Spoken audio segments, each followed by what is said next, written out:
जय हिंद साथियों, आज है राष्ट्रीय युवा दिवस। राष्ट्रीय युवा दिवस जानते हैं प्रत्येक वर्ष 12 जनवरी को मनाया जाता है और 12 जनवरी सारे युवाओं के लिए खास है। क्यों खास है आपको जानना चाहिए, क्योंकि आज ही के दिन 12 जनवरी 1863 के दिन पश्चिम बंगाल के कोलकाता में स्वामी विवेकानंद का जन्म होता है। स्वामी विवेकानंद के बचपन का नाम जो था नरेंद्रनाथ दत्त था और वो जब अपनी युवावस्था में थे तो गुरु की तलाश में इधर उधर भटक रहे थे। उस समय पता नहीं कितने गुरु के पास गए होंगे, लेकिन उनमें से एक सच्चा गुरु को तलाश मिल जाती है उनको, क्योंकि रामकृष्ण परमहंस के पास जब जाते हैं और ये जब क्वेश्चन करते हैं, जो उन मतभेद होता है इनके क्वेश्चन का जवाब देते हैं रामकृष्ण परमहंस से संतुष्ट होते हैं और रामकृष्ण परमहंस स्वामी विवेकानंद की बुद्धि को भक्ति में कन्वर्ट कर देते हैं। और वही जब कन्वर्ट करते हैं तो इनको जब मौका मिलता है विश्व हिंदू धर्म सम्मेलन में जाने का,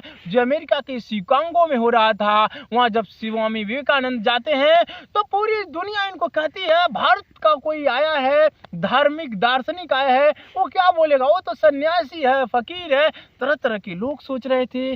जैसे ही स्वामी विवेकानंद का भाषण देने का टाइम आता है, पर्दे के पीछे बड़ा सा जीरो बना दिया जाता है कि ये सन्यासी फकीर क्या बोलेगा, जीरो लगा दो, इस पर कुछ बोल ही नहीं पाएगा और दुनिया की सबसे जो प्राचीन साधु परंपरा है वो लज्जित होगी। लेकिन स्वामी विवेकानंद वो दुनिया भूल रही थी, वो विश्व धर्म सम्मेलन का वो मंच भूल रहा था कि भारत वो सनातन परंपरा वाला, वो भारत साधु संतों वाला देश, जब मौका मिलेगा तो मौका का जो उसका रिस्पॉन्सिबिलिटी है उन लोगों में किया जाएगा। तो स्वामी विवेकानंद को जैसे ही मौका मिला, उस जीरो पर बोलने से पहले उनके मुख से एक शब्द आता है, वो शब्द आता है मेरे भाइयों एवं बहनों।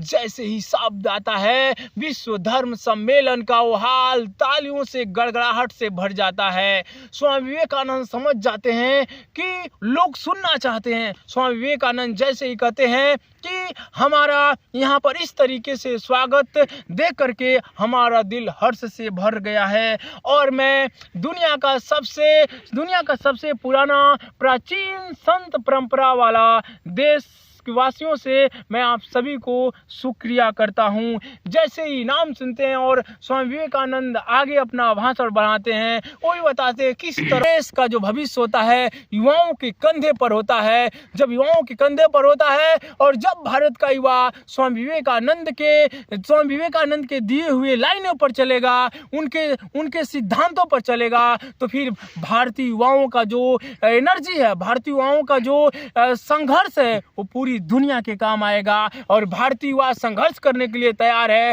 और कहा जाता है कि ये नहीं है जीवन बहुत लंबा होना चाहिए। जीवन बहुत लंबा होने के बजाय क्या होना चाहिए, आपके जीवन में वो प्रतिभा होना चाहिए। कहा जाता है सिकोया का वृक्ष जो होता है, सिकोया का वृक्ष धरती पर 100 साल तक जिंदा रहता है, लेकिन कुमुदिनी का पुष्प एक रात के लिए खिलता है, लेकिन वातावरण को सुगंधित करके चला जाता है। वैसे ही स्वामी विवेकानंद का जो जीवन था वो बहुत लंबा नहीं था, मात्र 39 वर्ष से ही जिंदा थे, लेकिन वो अपने जवानी की खुशबू को पूरे दुनिया के यूथ के लिए छोड़ कर गए थे कि अपने जीवन से वो क्या चीज सीख दिए थे। आज हम पन्नों में पढ़ते हैं स्वामी विवेकानंद की जीवनी, तो हमारा अंदर से जो रक्त की धाराएं हैं उसमें एक एक जोश से भर जाता है कि स्वामी विवेकानंद ने कितना और क्या चीज समाज के लिए छोड़ कर गए हैं। आज स्वामी विवेकानंद नहीं है, लेकिन उनके दिए गए सिद्धांत आज इस वातावरण में गूंज रहे हैं। विवेकानंद के जीवन से ये सब सीखने के लिए मिलता है। तो हमारे जो सभ्य समाज है, वर्ल्ड है, दुनिया है, पूरा यूनिवर्स बनेगा, हम मंगल पर जा रहे हैं, तरह तरह जा रहे हैं, तो जितना भी आबादी इंसानियत है वो स्वामी विवेकानंद के जीवन से सीखे। स्वामी विवेकानंद के जीवन से एक ही चीज सीखने को मिलता है, जीवन आपका क्या लंबा होने के बजाय स्मार्ट हो और आपके जीवन से लोगों को क्या सीख मिलती होना चाहिए। तो स्वामी विवेकानंद की जो लाइनें हैं वो सबके जीवन में उतारना चाहिए। जाते जाते एक मैं शब्द बोलना चाहता हूँ, रख हौसला वो मंजर भी आएगा, प्यासे के पास चलकर समंदर भी आएगा। तू थक हार के ना बैठे मंजिल के मुसाफिर, ओ मंजिल भी मिलेगी और मिलने का मजा भी आएगा। अगर कहे तो एक और भी है, कहा जाता है बार बार प्रयोग में आने वाले लोहे पर कभी जंग नहीं लगता, उसी प्रकार बार बार कोशिश करने वाला कभी पराजित नहीं होता। क्योंकि स्वामी विवेकानंद के अति प्रतिभावान मस्तिष्क में वो ज्ञान था, और कहा जाता है ज्ञान वह पंख है जो सदैव स्वर्ग की ओर उड़ान भरता है।